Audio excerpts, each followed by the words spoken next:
Dis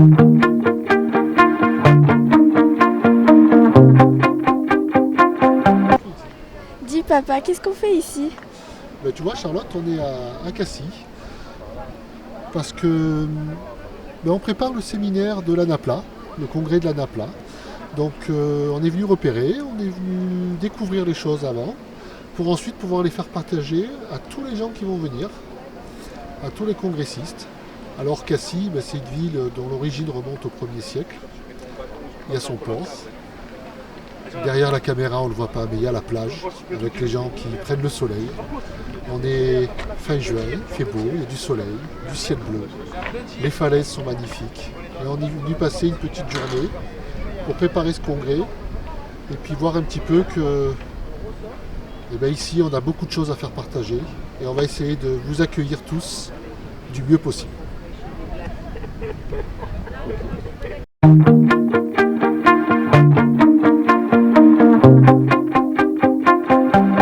Voilà, on est à Cassis, dont l'origine est Carsicis Portus, qui était au 1er siècle avant notre ère une ville sous domination romaine.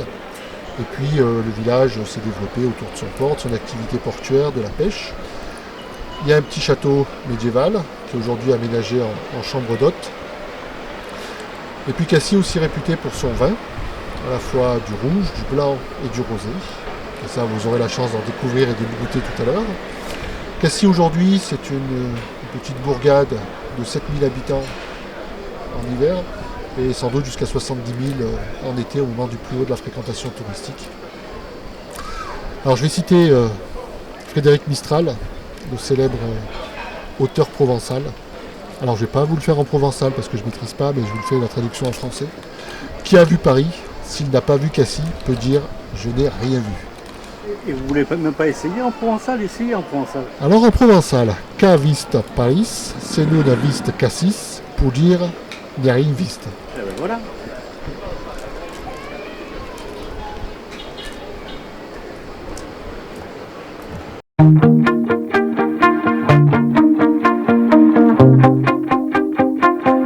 Nous voici maintenant sur le domaine Baudin, donc domaine que vous allez visiter, vous pourrez déguster les vins qui y sont produits. Alors on est sur le domaine qui s'appelle Calendal, donc c'était le nom d'un mât sur Cassis. Et c'est Émile Baudin qui est né à Marseille, qui est venu habiter ici. Quand il y a eu la crise du phylloxéra, le vignoble a été entièrement ravagé et détruit.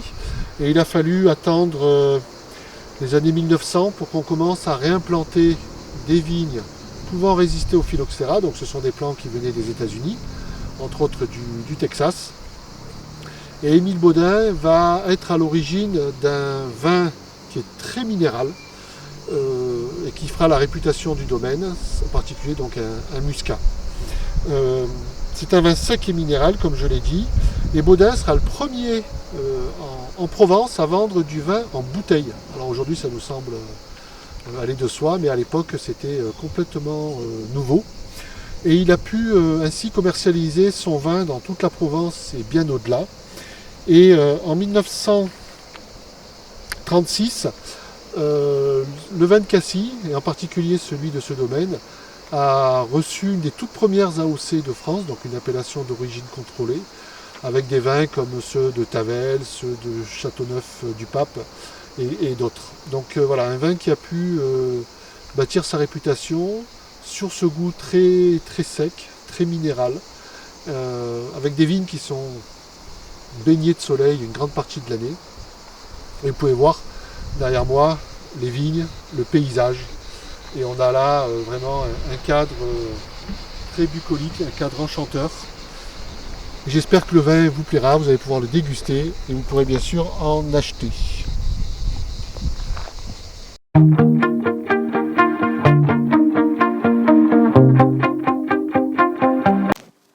Au départ de Cassis, vous allez pouvoir découvrir le parc national des Calanques. Celui-ci a été créé le 18 avril 2012 par décret du Premier ministre. Il est le 10e parc national à être créé en France. Situé aux portes de Marseille, le parc national des Calanques est le premier parc national périurbain d'Europe. À la fois terrestre et marin, le périmètre du cœur du parc s'étend sur 3 communes, Marseille, Cassis et La Ciotat. Au total, les espaces retenus par l'État s'étendent sur environ 8300 hectares terrestres et 43 500 hectares marins. Ce vaste espace inclut la plus haute falaise maritime d'Europe, le cap Canaille. 112 km², cœur terrestre et 480 m² marins constituent donc le cœur du parc. Après une douzaine d'années de travaux préparatoires, le projet a été porté pendant 3 ans en concertation avec les acteurs locaux par le groupement d'intérêt public des Calanques, dont la mission s'est interrompue à la création du parc. L'idée d'un parc national des Calanques a commencé à germer en 1999. Il résultait de la nécessité de protéger le massif, son patrimoine et sa biodiversité exceptionnelle. Par la majesté de leurs falaises calcaires et par la transparence et les jeux de couleurs de leurs fonds marins, les Calanques sont un espace de ressourcement, d'évasion et de liberté. Les Calanques sont avant tout un espace sauvage remarquable par la diversité des paysages marins et terrestres. Derrière une image de roches sans vie séchées par le soleil, balayées par le vent et les embruns, le littoral des Calanques est un écrin de nature riche et méconnu, aux portes de la deuxième ville de France, Marseille. Située dans la zone la plus aride de France, la vie sauvage y est pourtant bien représentée. On y retrouve 11% des plantes vasculaires, tous les végétaux sauf les mousses, les lichens et les algues, recensés sur le territoire national. Plus d'un tiers des habitats naturels terrestres et marins du secteur Calanques et archipel du Rioux sont désignés par le Conseil scientifique régional du patrimoine naturel comme des espaces de très haut intérêt biologique, et près de la moitié de ce même secteur est reconnu d'intérêt européen. Certaines espèces, comme la sabline de Provence ou l'orpin du littoral, sont propres à ce massif. La faune sauvage des Calanques présente d'autres éléments notoires, comme le lézard ocellé, le plus grand lézard d'Europe, qui connaît un fort déclin actuellement, tout comme de nombreuses espèces marines rares et menacées. Les épaves constituent elles aussi des paysages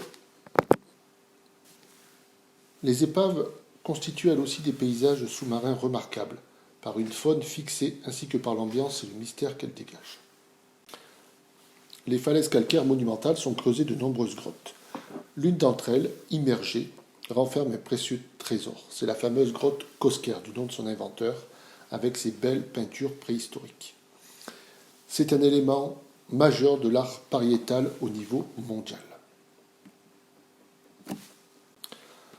Composante légendaire de la culture marseillaise, les quelques cabanons qui se serrent dans certaines calanques se situent essentiellement en périphérie du site, ce qui contribue à l'impression de paysage naturel. L'occupation des calanques remonte au Paléolithique. Les paysages actuels sont issus d'une dynamique conjointe entre les activités humaines et l'évolution naturelle des milieux. Il n'est pas rare de croiser d'anciennes carrières de pierre et même des chaux fourniers, c'est-à-dire des endroits où l'on chauffait le calcaire pour obtenir de la chaux. Aujourd'hui, le développement du tourisme et la proximité des agglomérations engendrent des pressions multiples et intenses sur le littoral qui s'accentuent à un rythme régulier et pèsent sur la biodiversité et la qualité de nos milieux. La croissance de la fréquentation marine et terrestre se traduit par des dégradations avérées du milieu naturel. Érosion du sol, régression de l'herbier de Posidonie, pollution de l'eau et des fonds de Calanques. Avec plus d'1,3 million de visiteurs par an, il était nécessaire de gérer au mieux cette surfréquentation.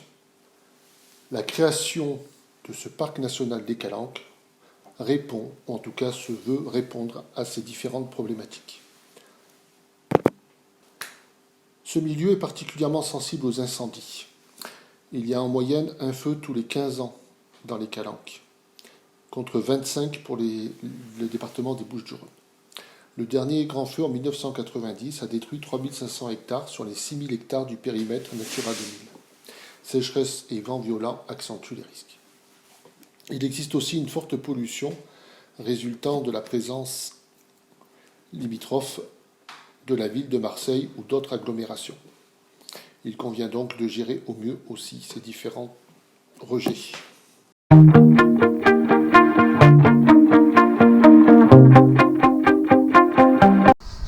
Nous voici maintenant au col de la Gineste, bien connu par les coureurs de Marseille-Cassis. Course fondée en 1979 par un certain... Ah, je trouve plus son nom en fait. Comment il s'appelle ? Euh, André Giraud, oui, je crois qu'il est président de la Fédération française d'athlétisme aujourd'hui. Comme quoi, d'une petite course à laquelle il y avait 700 participants la première année, eh bien, on peut aller jusqu'à la tête de la Fédération française d'athlétisme. Blague à part, course difficile. Alors vous allez découvrir le tracé dans le sens inverse de celui des coureurs, puisque nous on fait Cassis-Marseille. Et puis à une allure un peu plus rapide que les coureurs.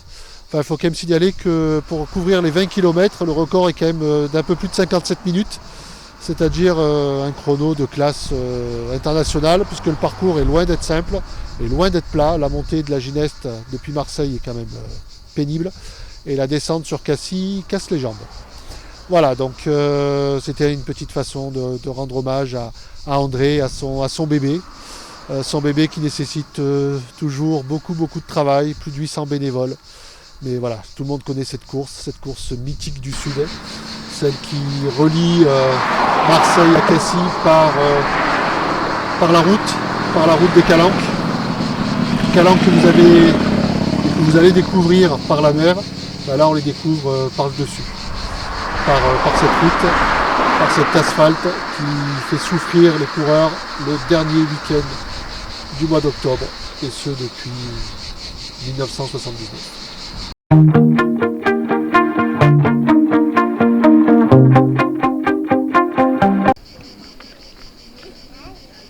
Mais papa, on est où là? Charlotte, quand on pose une question, on ne dit pas papa, on est où là? Papa, où est-on? Alors on est au pied de Notre-Dame de la Garde. Notre-Dame de la Garde, c'est avec Saint-Victor de Marseille, l'édifice qui protège Marseille. C'est un peu à ces deux saints que Marseille est dédiée. Notre-Dame de la Garde, on appelle aussi la Bonne Mère, comme ils disent à Marseille, avec l'accent. C'est un édifice qui remonte à la fin du 19e siècle, qui a été construit en 1864 et qui est construit sur un piton rocheux qui domine Marseille, de 149 mètres de haut. Autrefois, il y avait un fort qui avait été construit en 1536 par François Ier et qui avait deux objectifs. Le premier, c'était résister à des éventuels envahisseurs qui auraient attaqué Marseille. Et le deuxième, c'était surtout aussi garder Marseille sous la coupe des canons du roi. Parce que Marseille était un peu une ville insoumise à la monarchie française. Alors Notre-Dame de la Garde, construite en 1864, est là, domine la ville et semble la protéger. Alors si tu regardes bien l'architecture, on a une grande statue qui fait 12,50 m de haut et qui est dorée et qu'on voit de très loin. Et elle protège à la fois la ville et les pêcheurs. Lorsque les pêcheurs quittaient le port autrefois, et bien ils faisaient toujours une petite prière à la Bonne Mère pour espérer rentrer le soir après avoir fait une pêche miraculeuse. Une pêche importante comme celle avec, tu connais l'histoire de la sardine qui a bouché le port de Marseille? Non. Non, tu connais pas. Oh. Et bien il y a une histoire qui dit qu'un jour le port de Marseille a été bouché par une sardine. Alors une sardine, tu sais que c'est gros comme ça. Alors en fait la sardine c'était le nom d'un bateau. D'un bateau qui avait un peu coulé à l'entrée du port et qui bouchait l'entrée du port. Voilà l'histoire de la sardine. Bon la sardine après on la préfère en boîte.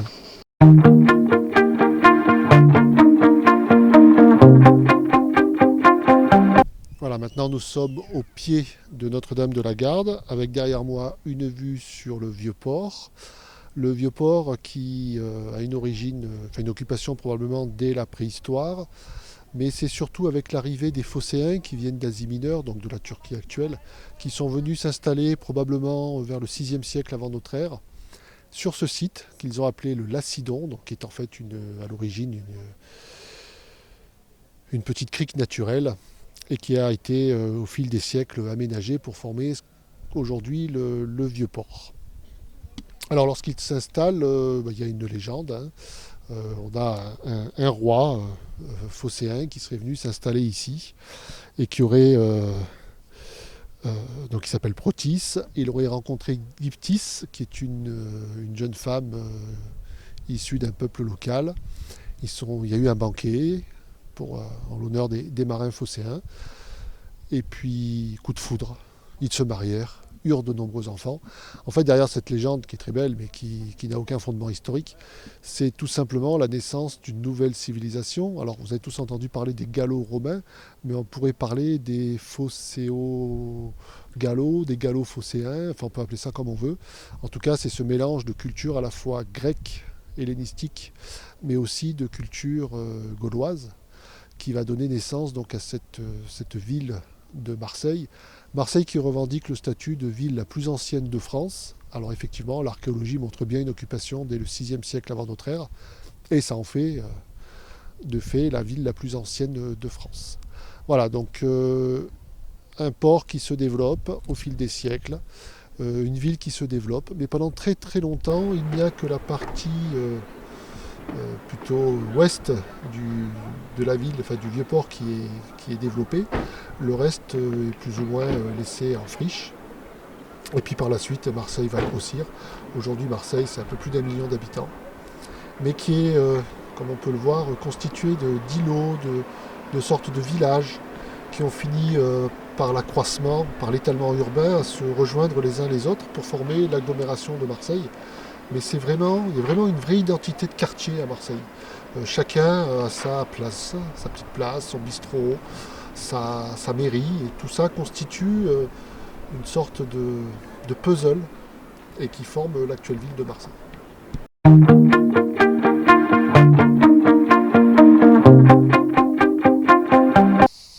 Nous voici maintenant devant le musée de la Légion étrangère.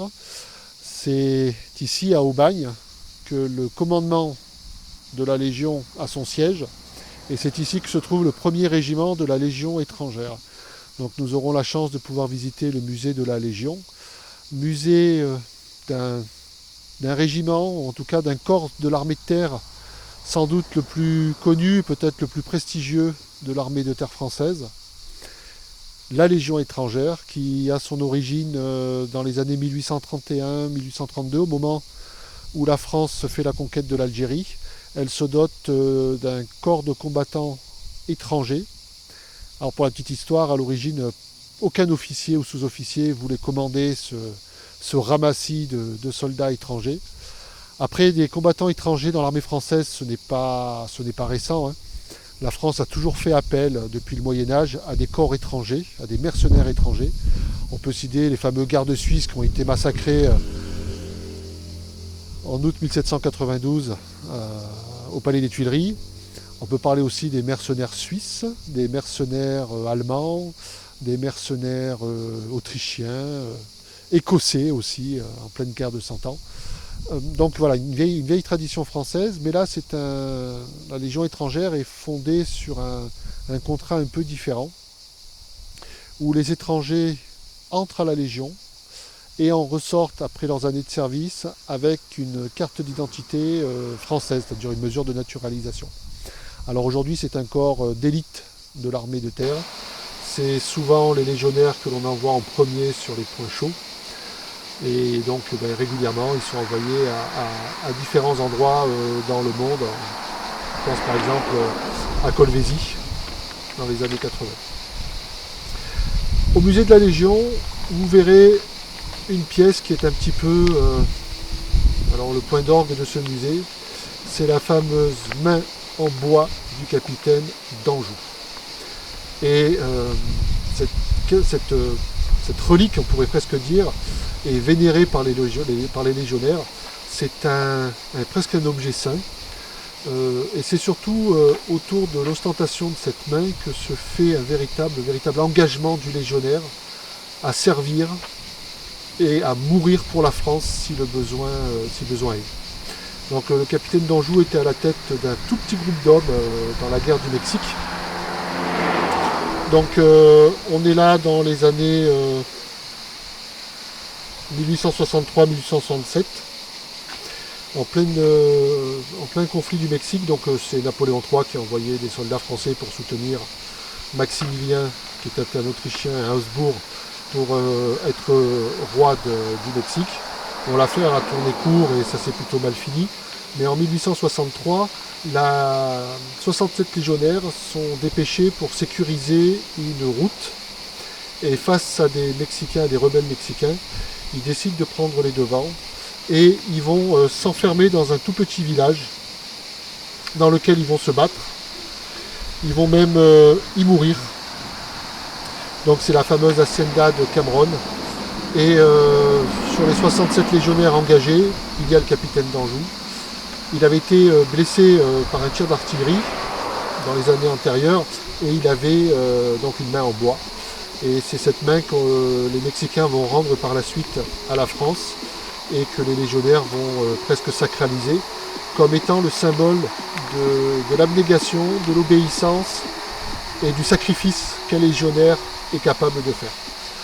Donc sur ces 67 combattants légionnaires, il n'y a que 3 ou 4 survivants.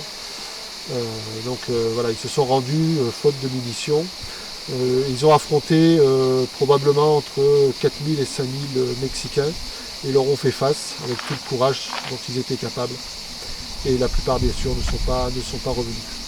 Et cet esprit de sacrifice, c'est ce que la Légion cultive encore aujourd'hui. C'est le ciment du légionnaire, à tel point qu'on dit aujourd'hui, je cite, la Légion étrangère est une famille qui ne s'oublie pas.